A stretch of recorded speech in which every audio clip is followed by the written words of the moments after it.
As a reminder, we will send you these slides after, as well as a recorded version of today's discussion. And you can claim 1 professional development credit for both SHRM and HRCI, and we'll email you those details if you'd like to claim that credit. My name is Alex Kuyumjeva, and I'm the Director of Marketing and Operations for Maricopa Corporate College. MCOR is an innovation of the Maricopa Community Colleges designed to provide relevant training and recruiting solutions while also connecting employers to programs and resources at our 10 accredited community colleges. We know that all of you have been working really hard to adapt your organizations and continue to support your employees during this time. So we just want to take this moment to let you know that our entire MCOR family is here to help you empower and support your team during this time of transition. We offer services like free career training for job seekers, virtual trainings like this webinar for your team, digital alumni recruiting tools, and tuition assistance navigation for your employees that are looking to pursue a college education at one of our 10 colleges. We are here with you every step of the way as we all work to pivot and adapt to life in 2021. I am joined today by our Chatbox moderators, Vanessa and Jennifer, who will help answer your questions. So if you have any questions throughout, feel free to put them in the chat and we'll answer them as we go. And for topics that require a little more in-depth discussion, we'll make note of them and have the instructor address them at the end of the presentation if time permits. Now, without further ado, we'll go ahead and get started. Here to lead us through today's discussion is our incredible instructor. He is the owner and founder of Phoenix Public Speaking, where he offers business communication consulting, one-on-one coaching, seminars, and online workshops. And before launching his own business, he had a successful 20-year career leading communication teams at PetSmart, APS, Avnet, Phelps Dodge Corporation, World at Work, America West Airlines, and Hawaiian Airlines. Those experiences led him to write Maximizing Internal Communications, which is the #1 book on employee communication. And he is also an adjunct communications instructor at our sister college, Estrella Mountain Community College. Please give some clapping hands and smiley face reactions for Paul Barton. Paul, it's all yours. All right, well, thank you, Alex, for that introduction. So how are you doing? How's your 2021 going so far? So we are now 3 weeks into the year, and all the studies show that that's kind of when we really get back to business. The year has really officially started for us and the 3rd week in. So we've had time to get through the holidays. We've had time to make New Year's resolutions.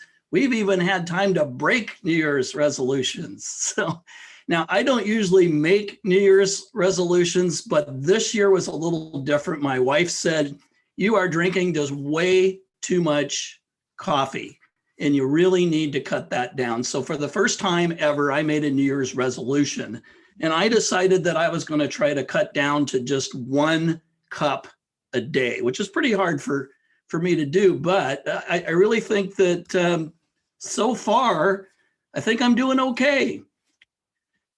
All right, so how do we approach the coming year? Because do you remember where you were a year ago at this time?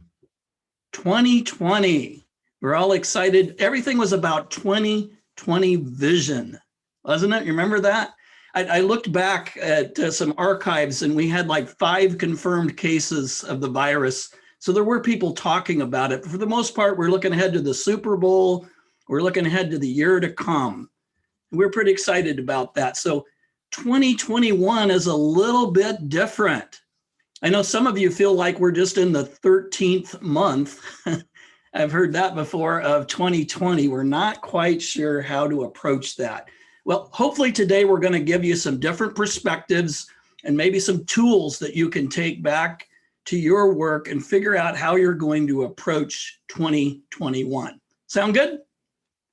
All right, are you ready? Let's get started. So I want to start with a simple question.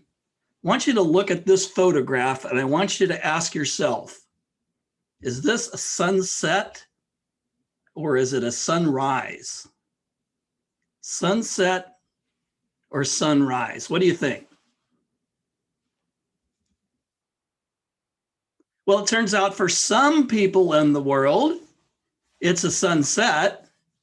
And for other people in the world, It is definitely a sunrise.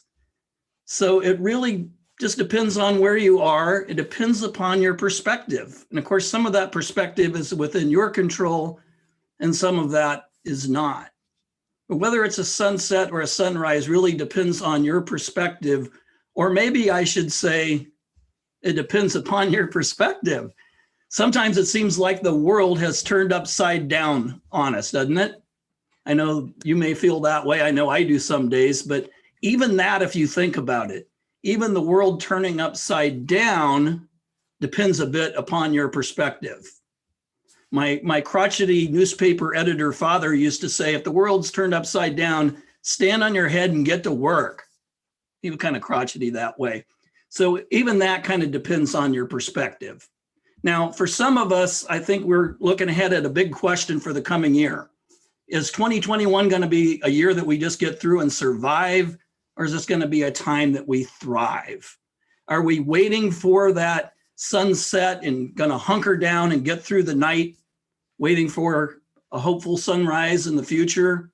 Or are we seeing it as, hey, the sun is coming up, there's a new day, let's embrace the new opportunities and get to it? So for some of us, I know we've been waiting to get back to normal. I've heard that term. We want to return to normalcy. For others, we're trying to adjust to the new normal. I've heard that phrase a lot as well. And throughout 2021, or 2020, we heard a lot of words like we need to adapt, we need to pivot, we need to just survive and get through this. We need to be flexible. We need to reimagine our businesses or reboot or retool. The one I liked the best was just being resilient, because it kind of encapsulated all of the other words. So if I had not adapted and retooled my business, this is pretty much what 2020 would have looked like for the public speaking business for me. Could have taken that photo pretty much any time during 2020 for the public speaking business. But if I'd taken that photo last week, though, I think it would have looked probably a little bit more like this. All right, I had to do it. I'm sorry. I know we've seen those, and I thought, I'm not going to put that slide in. That joke has gotten pretty old at this point. But then yesterday on the news, I heard about a guy in Denver, Colorado, who had the Bernie meme tattooed on his leg. I've heard people crocheting the Bernie. So I don't think we're quite done with Bernie yet. So we're all kind of smitten with the mitten, and that's been kind of a fun way to start off the year that we might not have really thought about. So my business did change. I used to be doing presentations like this. And I got to tell you, I was really energized by the audience. And I really enjoy public speaking for a lot of reasons. But one thing I like is to really see the energy of the audience there. So it's really been more difficult presenting in this virtual environment like we are here today, because I can't see all of your faces. I can't feel the energy that you're doing. So we have to try to find some ways to compensate. So I'm really happy that some of you have already gone out and found your little emojis for your thumbs up and so forth. So if you haven't done that yet, or you don't know where those are in Zoom, please locate that now and go out and just give me a thumbs up so I know that you found those emojis.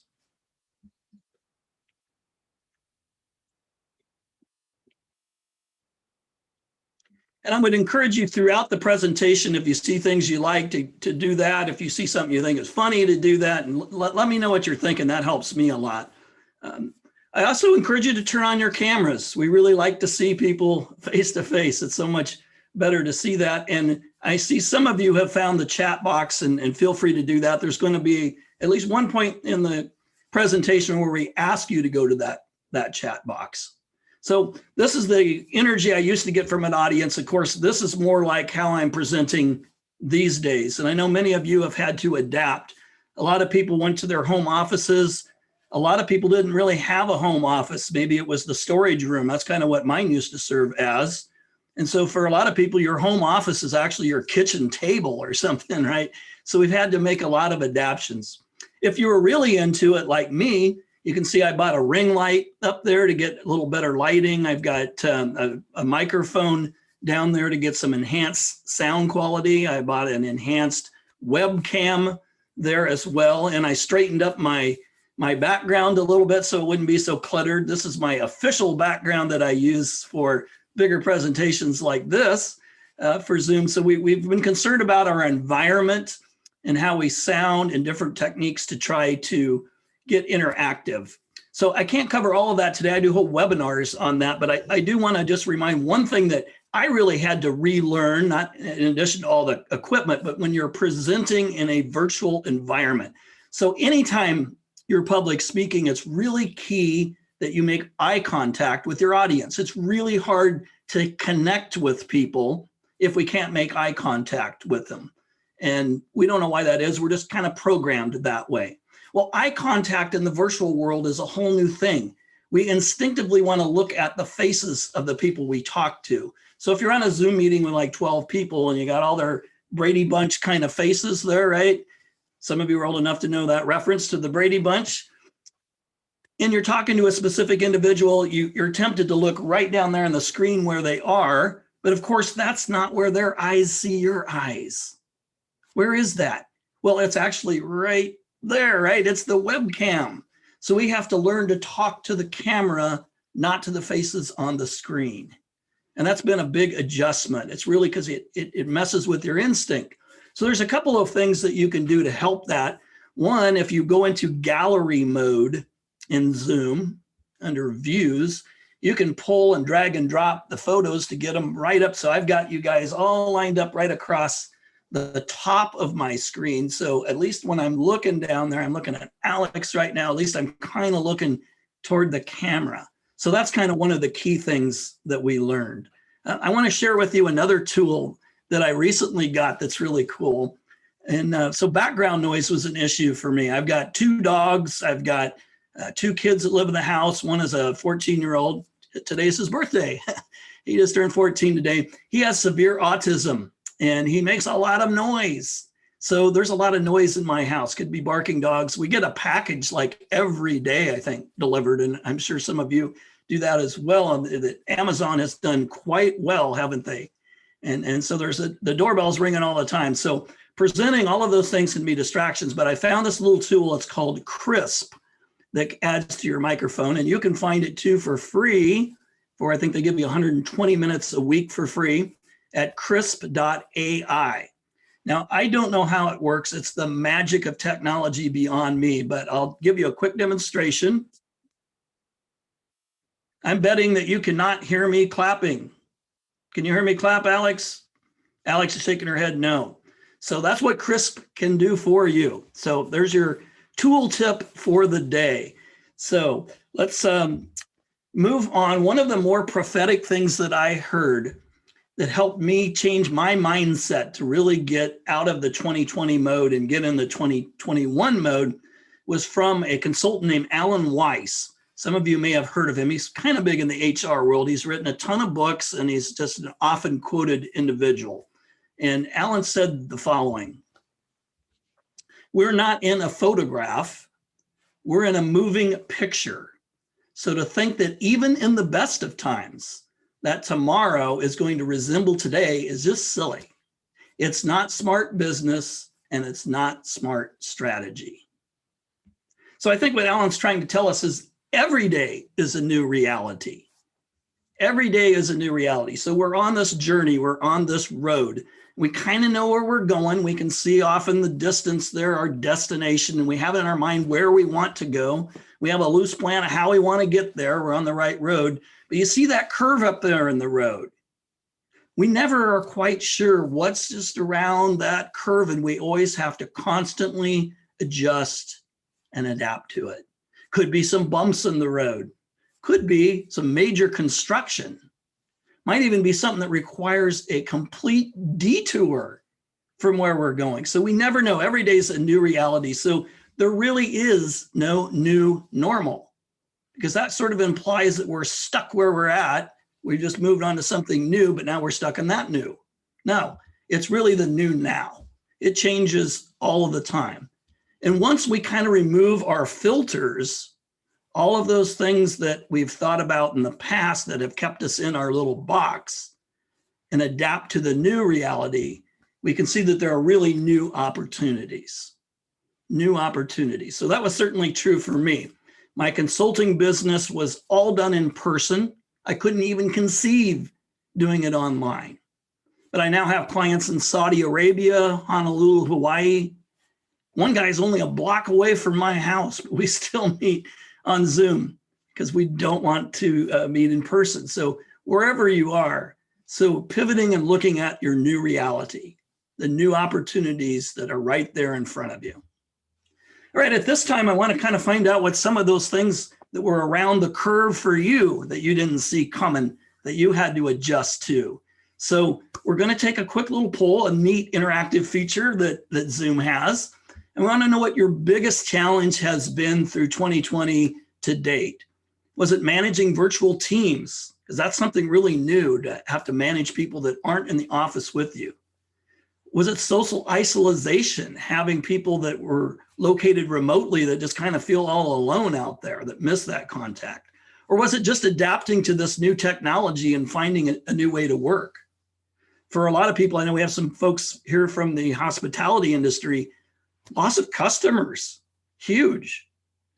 A few people actually benefited from all of this and are busier than they've ever been. If you were at Amazon, we mentioned earlier, for instance, imagine they're probably busier than they have ever been. So maybe their biggest challenge was just how to get everything done. So take a moment, Alex, are we ready to launch that poll? Yep, of course. Give me 1 second. There we go.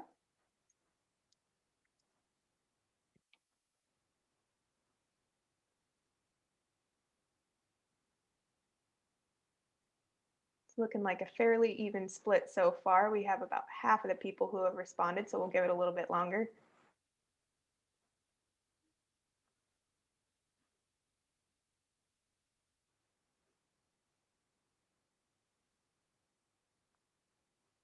All right, we will go ahead and close this poll and share the results.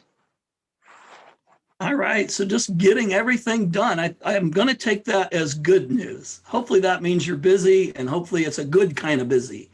It's a good problem to have, as they say. Let's hope that's true for the folks who responded in that manner.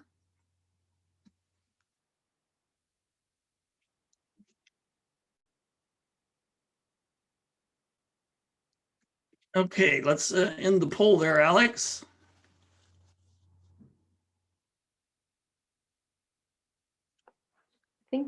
Are you still seeing it? Because I think it's ended. Still seeing it on my screen. Let's see, there we go. All right. So I want to have you look at this photo of the Mill Avenue Bridge. You probably recognize that. It's a great place to take photographs, isn't it? Because you quite often get these cool reflections. And I really like the analogy of bridges, because what do bridges do? Well, they get us over challenges. They get us from where we were to where we're trying to go, and they help us get through a challenge. So I would like to have you now reflect on 2020 and think about, what were you most proud of that you accomplished in 2020? Maybe it was a personal thing. I know a lot of people actually took advantage of their lockup time and went on an exercise program and actually lost weight. That wasn't true for me, but some of you learned something new. I started learning how to play slide guitar. I've been playing guitar forever, but I took advantage of some of my extra time and started learning how to do it with a little bottleneck slide. Now that's been kind of fun. Were there any unexpected positives for you? Some folks have reported that families have never been closer than they were now. I can tell you, in our house, my dogs think that COVID is the absolute greatest thing that has ever happened, because they have never alone. They get walked twice a day, and right now they're gone because my wife has taken them off to Starbucks through the drive-through so they can get their puppuccinos, which they've become addicted to. So I want you to think about, what are you most proud of? What did you learn, and what were the positives? And I want you to go out into the chat box and answer at least one of those questions for us, so we can kind of get a sense of what your year was like.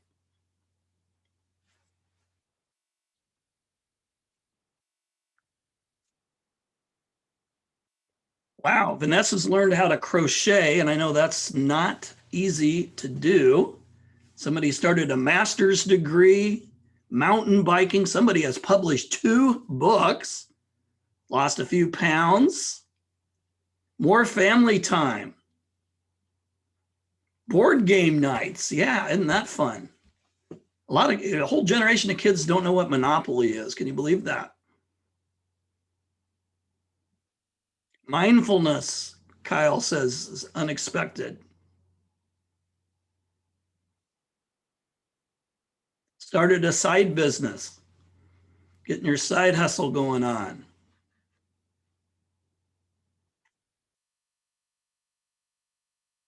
Lots of home projects, yeah. Get out the toolkit and do all those honeydews.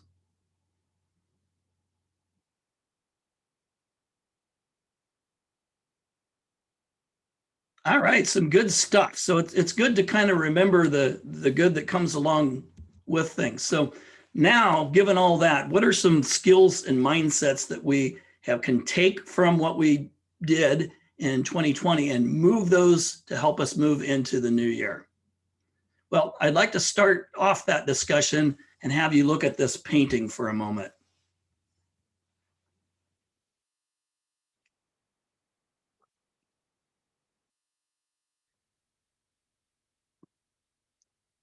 Of course, instantly you see a gentleman on the horse wearing a red shirt, and he's got his pack horse there, but I know some of you have already started to see what else is in there. Yeah, Emma Clark says lots of faces. Hopefully you're seeing the faces by this point. Now, usually what happens is you see one, and then when you see one, boy, all of a sudden they're everywhere. Yeah, but it takes you a while to see one. So what does this have to do with moving ahead into the year? Well, it requires two seemingly contradictory skills to do this. You have to be able to see the big picture, and you have to be able to see the details. And I think that's true for all of us going forward. How are you going to spot those opportunities on that road around that curve, and you've run into that new stuff and you're looking for the opportunities? You have to be able to do both of these things. You have to see the big picture, and you have to see the opportunities in the details. So it's kind of a skill that we need going forward. Now, another skill that has changed dramatically for most of you, I'm going to guess, is the way we manage our people, because that has really, really changed. The old styles of management in the office are not what we need going forward with a remote workforce. So the traditional style of management was focused on inputs. As a manager, we wanted to make sure our people were at their desks on time, 8 o'clock, that they were on task, they took their breaks when they were supposed to, they got back to work, they didn't stay too long at lunch. Sometimes we measured people's performance by, gee, he's a really hard worker because I always see his car in the parking lot late at night, or he's always the first one at work. No matter how early I come, she's already there. So we kind of manage people by their efforts. And in this new remote world, we kind of need to measure people more by their outcomes. And to me, that's kind of the difference between a manager and a leader. So a leader doesn't really care how you get the work done, what time you started, whether you went out to the pool for a minute or whatever you did. What they care about is, did you produce the work in a really quiet, high quality manner? And did you get it done on time? So it's a really mindset shift for a lot of folks to really be focused on that. Otherwise, we're sitting back at our computers worried about our team. Are they doing their work? Where are they? Right? Instead, we need to be worried about the deadlines, the quality of the work. So kind of a new way to look at things. So I'm kind of curious, before we move on, to find out just a little bit more about you with these remote workforces. So most of us, we developed a whole new hashtag WFM, right? Work from home. Almost everybody was doing that. Some of us already have been told that we're headed back to the office 100% of the time as soon as we declare it safe to do so. As soon as we get more vaccine shots in those arms, and we can go back. Others are said, hey, you know what? This worked out pretty well. We're going to just keep right on doing this. And some people, frankly, were doing it before the virus started. One of my biggest clients, CBRE, the team I work with there, they've been doing this remote stuff forever. So this was nothing new to them. They had already been doing it. In fact, they're not even all in the same city, and they've been doing that for quite a while. A lot of us will have a combination. It'll be mostly from the office, but occasionally we'll get to stay home. Or opposite, it'll be mostly from home, but we might have to go in for a meeting, or maybe we just flat out don't know now. So Alex, if you could launch our second poll, you want to kind of find out where people are headed into the new year. Sure thing.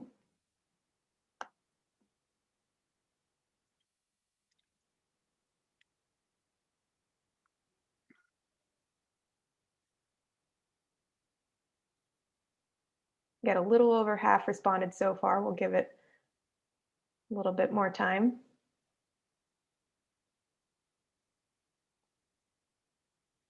There's a good mix so far.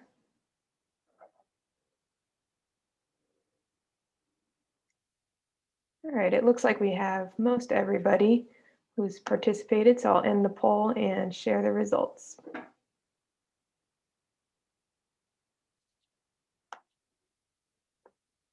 So 100% work from home was our leader, which is quite interesting. And so that will help. The rest of the presentation has a lot to do with helping manage and handle remote workforces. So that's interesting. I didn't expect it to be quite as high as it was.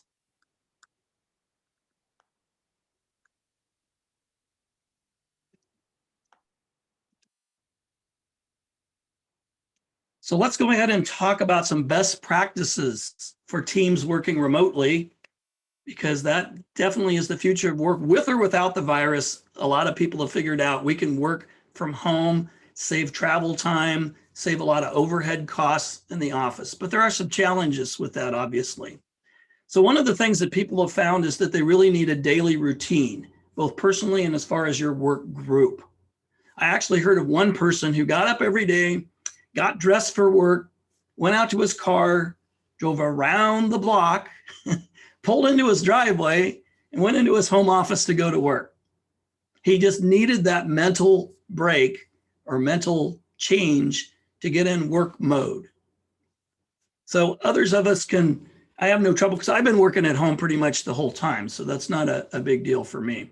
But for work groups, a lot of studies have shown now that people are doing better if you have like a morning huddle or some type of routines. Maybe it's a weekly huddle, but things to get people in that routine so that they don't just drift off in their own timeline.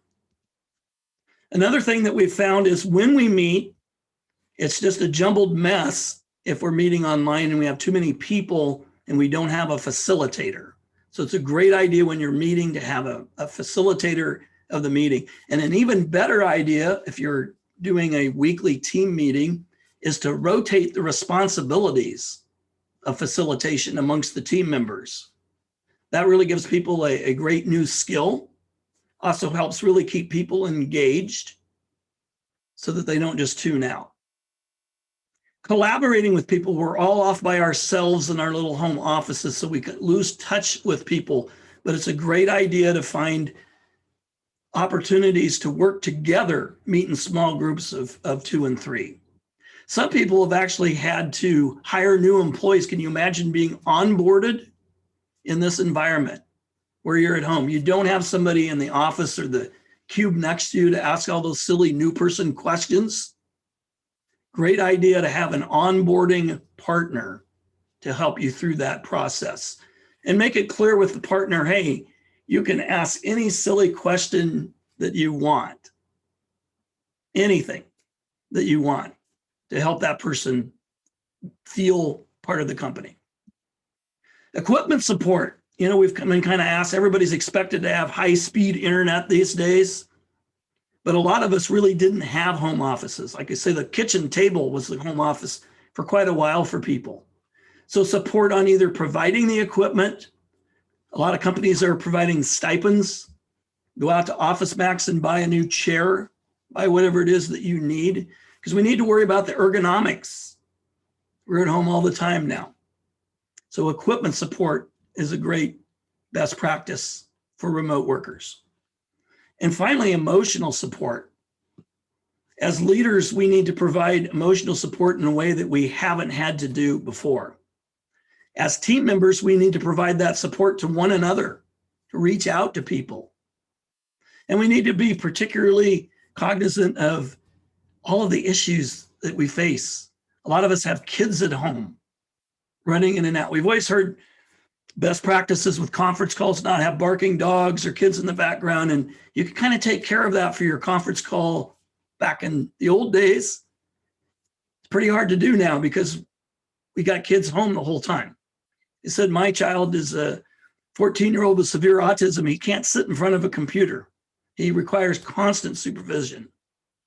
And so we have a busy schedule. My daughters both work in grocery.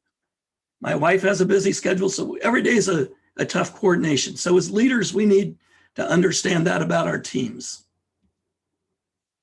So how are we going to teach these skills? Well, a lot of us were fortunate enough that we already had online capabilities with our courses. And boy, were we happy to see that when we got into this new world that we already had these things set up. So I teach at Australia Mountain, and I love teaching in the classroom for the same reason I like public speaking, with the energy of the live audience. But I suddenly had to convert all my classes overnight to being online courses. Well, fortunate for me, I already had a bunch of online courses available as part of my business.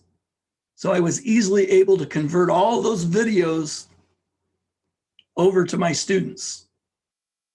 So it was great to already have some of those things. I use Teachable, by the way.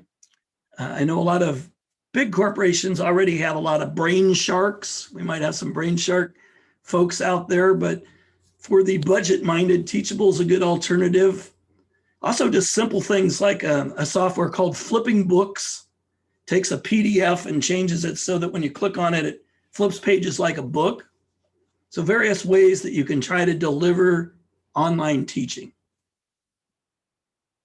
So I ran across this quote from the McKinsey Report. Some of you are familiar with McKinsey Company, a big HR consulting firm, and I really liked this, and I'm surprised I'm not seeing thumbs up from the trainers.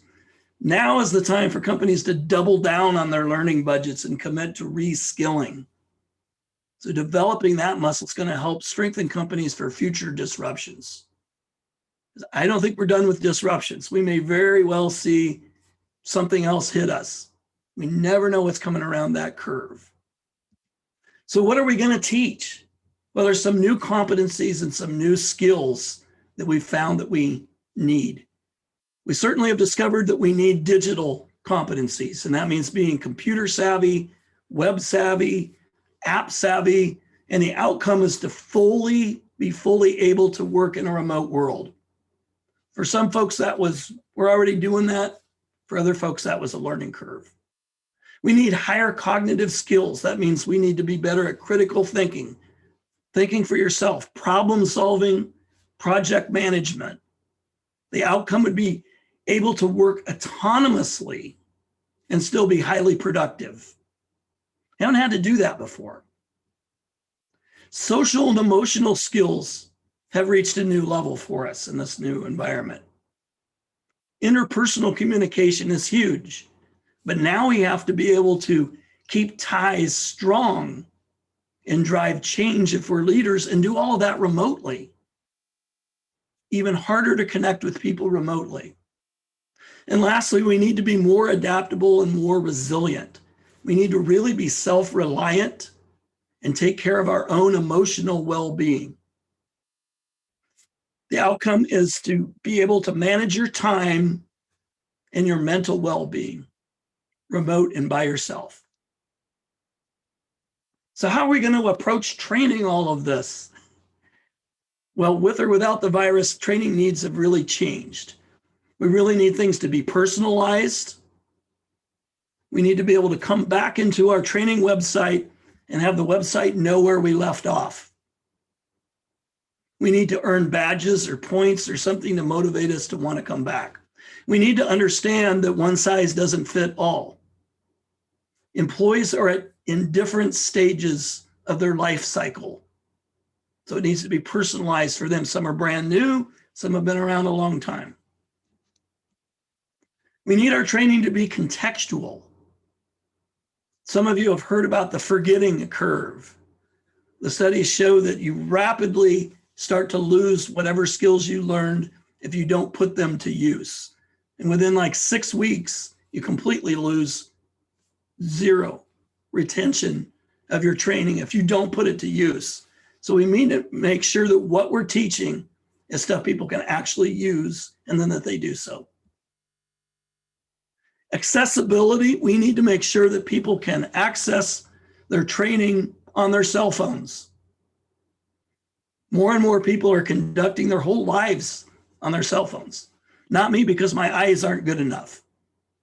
But people are ordering products like never before and on their cell phones, going through websites on their cell phones. They want to access their training that way as well. And finally, we need to make sure that all of our training programs are fully integrated with our performance management systems.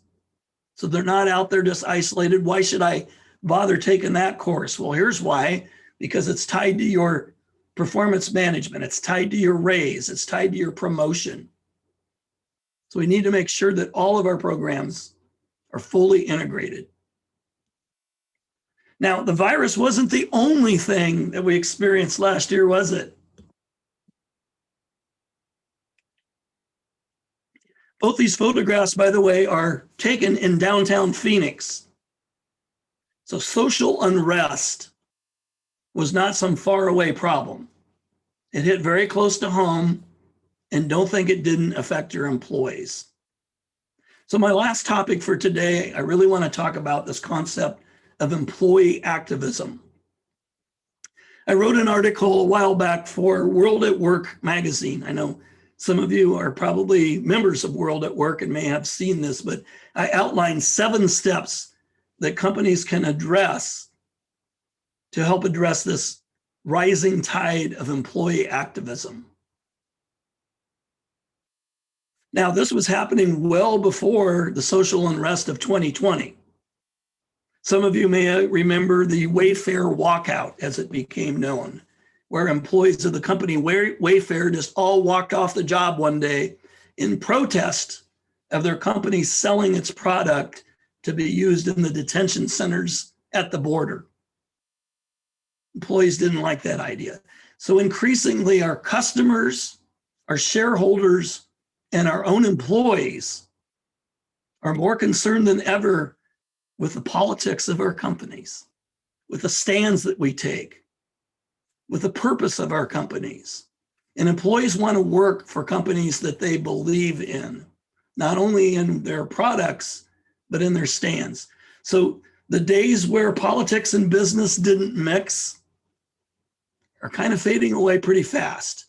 And a head in the sand strategy is not one that's working much anymore.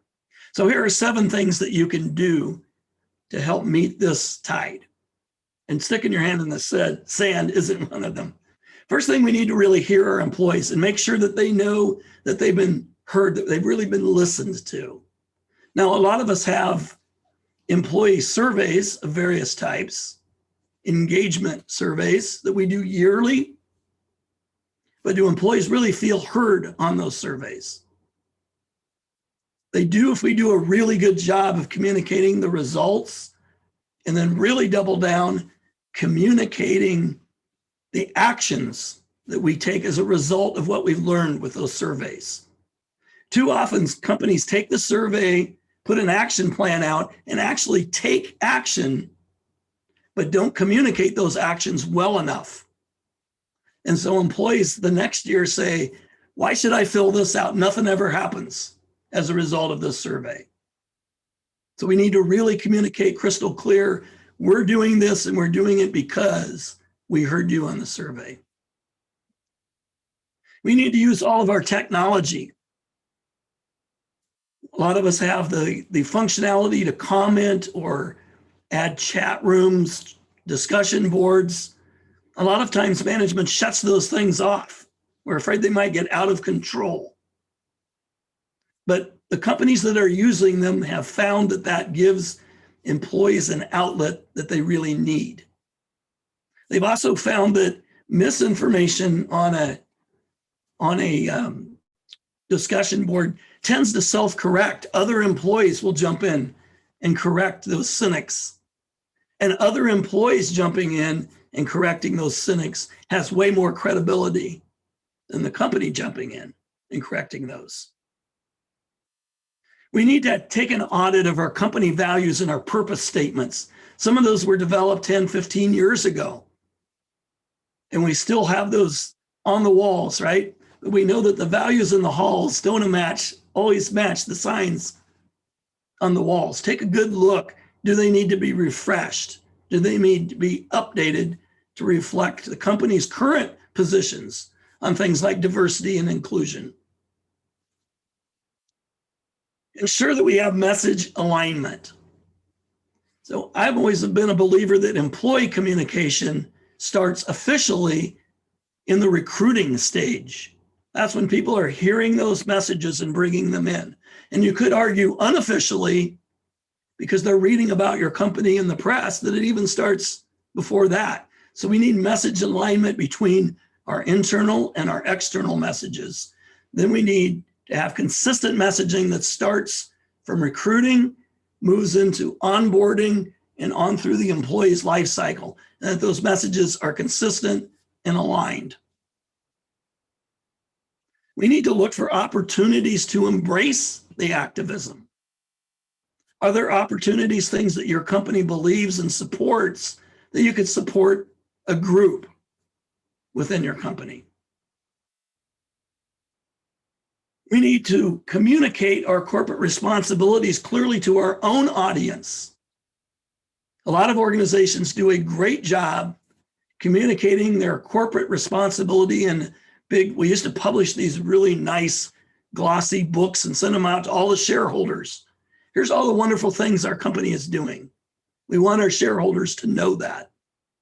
But sometimes we forget our own employees need to know that, because often they love our values, but they don't know about them. And finally, we need to have a response, like the Wayfair folks. Sometimes things go awry. So every company should have a crisis communication plan, and every crisis communication plan should address the possibility of employee activism. All right, I think we have some time to take some questions now. Alex, do we have any questions that have come up in our chat box? We had one at the very beginning, so I'll ask you that one and give everyone some time to put more in there. But somebody noticed that on your picture with your calendar in the background, you had the vaccine written on there. And so they were wondering, if you did get the vaccine, have you been more comfortable engaging people in person since you've been vaccinated? So whether I have had the vaccine? Yeah, because on one of the pictures you shared, your calendar in the background, it had written vaccine somebody's got on an it. eagle eye. Yeah, I'm actually scheduled to get the vaccine on Thursday, and I could have gone earlier, but I was afraid I might have a reaction, so I didn't want to mess up this presentation. So I'm doing it on Thursday. Now, my understanding is that the reactions tend to come more with the second dose than they do with the first dose. But yes, I do plan on getting it, and believe that is the end of this thing for us when we get enough folks vaccinated. Was there another part to that question? Yeah, just once you get the vaccine, I guess, are you going to feel more comfortable engaging with people in person? And I guess I'll add on to that of, how do you think that is going to change how we engage in person as more people get vaccinated?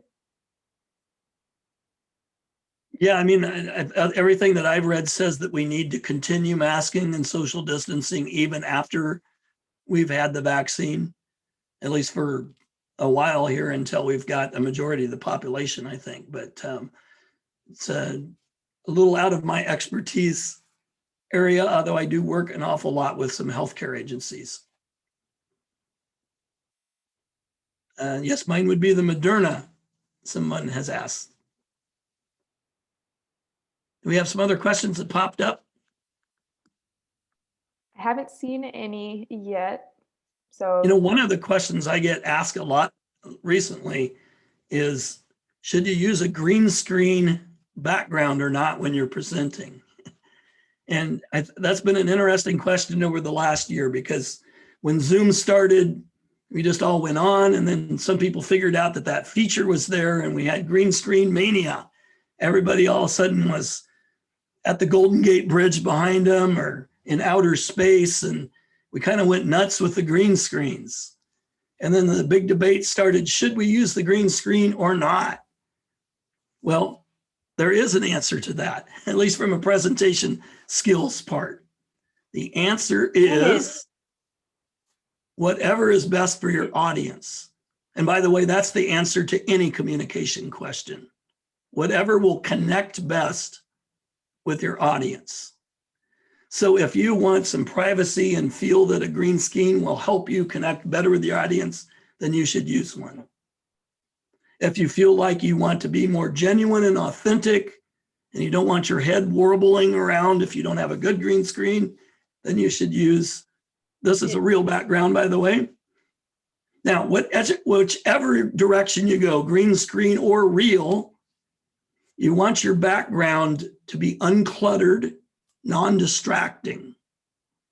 So some of these Golden Gate Bridge outer space green screens are kind of distracting, probably not the most professional look.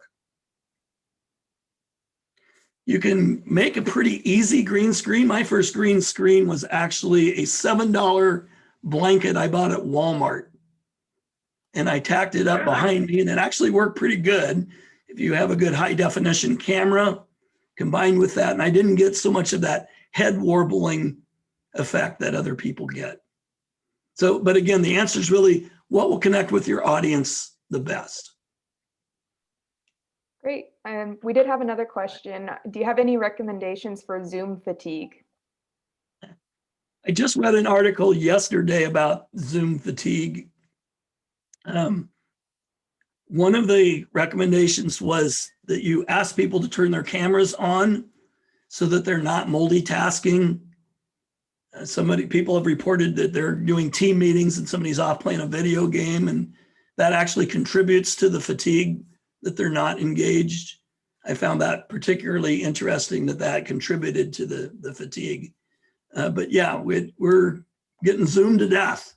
And for some of us in companies, it's not Zoom, it's Microsoft Meetings. And some of us have discovered that Microsoft Meetings has a lot of features to it. So I'll be on a Microsoft meeting and all of a sudden notifications start popping up about all kinds of other things going on, that it has that capability. Awesome. Thanks. Other questions? Yeah, we had a few more come in. So you mentioned having an onboarding partner for new hires during the work from home phase. What are some other strategies for remote collaboration you found successful? Well, you need to use the collaboration software. I mentioned Microsoft Teams before. It has a lot of collaboration things built in. And a lot of people, most companies are Microsoft shops. So once your IT department is committed to Microsoft, then you get everything Microsoft. That's why you have SharePoint. That's why you have Yammer. It's why all the communication tools are all Microsoft. There are probably better things, better intranets than SharePoint and better discussions than Yammer, but they all come together with Microsoft. So Microsoft Teams has all kinds of collaboration tools built into us. Most of us had used Teams just for the video conferencing capability, but there's actually other collaborative things there, and you can centralize everything in one place. So I would explore any collaboration tools like that. Great. Patricia asked, have you heard of VoiceThread Universal? And if not, maybe we can have Patricia elaborate a little bit on what that is. Yeah, Patricia, tell us what that is. That sounds interesting. You'll have to unmute.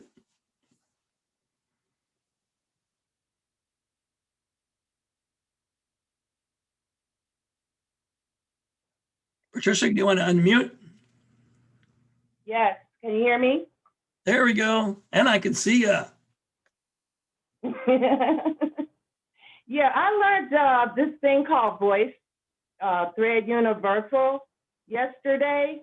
So it's pretty fresh in my mind. It's a whole, you're teaching your class or your employees about what's going on, but it's interactive and you're seeing it you can use it on a phone, you can use it on a tablet.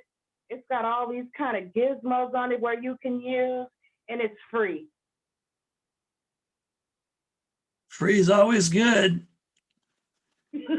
Some of you might be familiar with Kahoot, but if you're not, that's another free tool that allows you to use game plays and quizzes and so forth that are people are able to access it on their phone, and it's a kind of a great little team activity. Yeah, I'm trying to find something else for my grandchildren to learn on besides these computers that the school gave them. Yeah.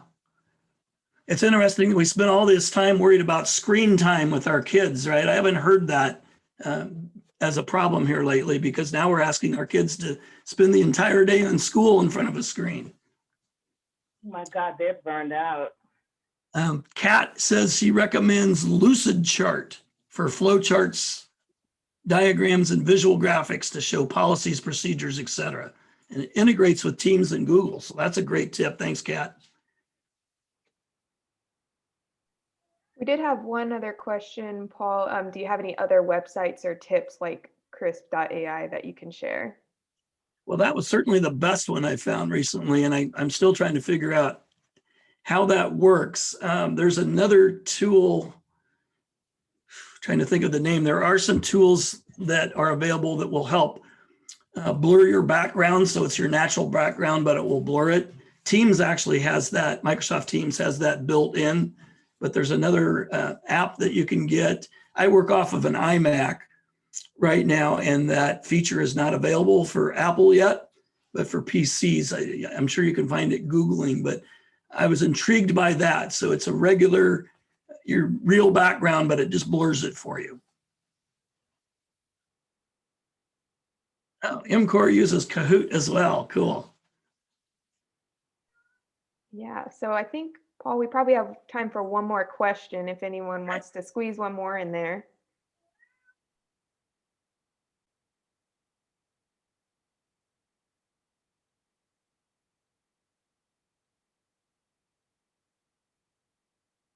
Last call.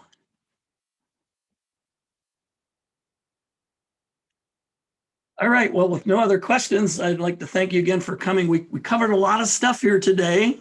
We talked about some new perspectives that hopefully will allow you to move into 2021 with a fresh outlook. And we presented a couple of tools and ways of thinking about approaching training and how you communicate going forward. So I challenge you to take everything that we've talked about here today and figure out how you can personalize and customize that to use that in your organization, what things will work for you.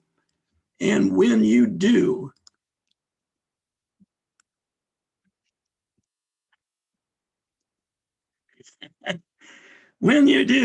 I predict the sun will rise for you in 2021.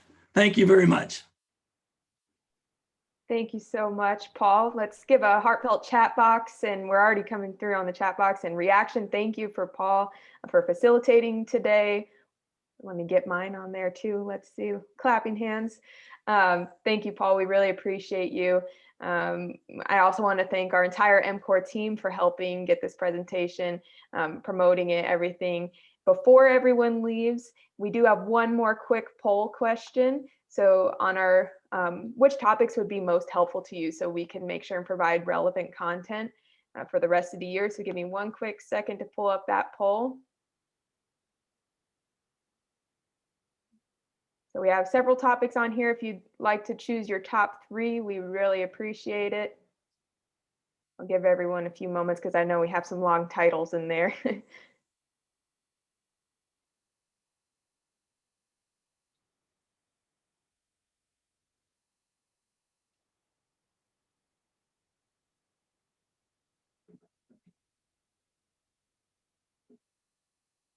And as a reminder, we are going to send out the recording from today and the slides, as well as a helpful tip sheet that you're welcome to share with your teams. So be on the lookout for that.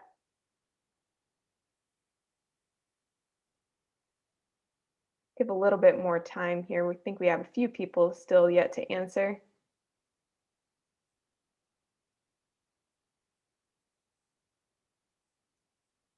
right, I think we have most everybody. So I'm going to go ahead and end the poll, and I'll share the results just for those of you who are curious. These will likely be topics that we'll be offering later on in the year. And so just keep an eye on your emails and we'll send those out.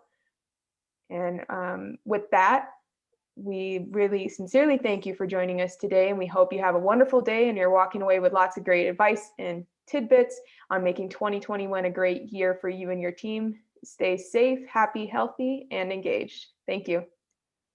Let's do this.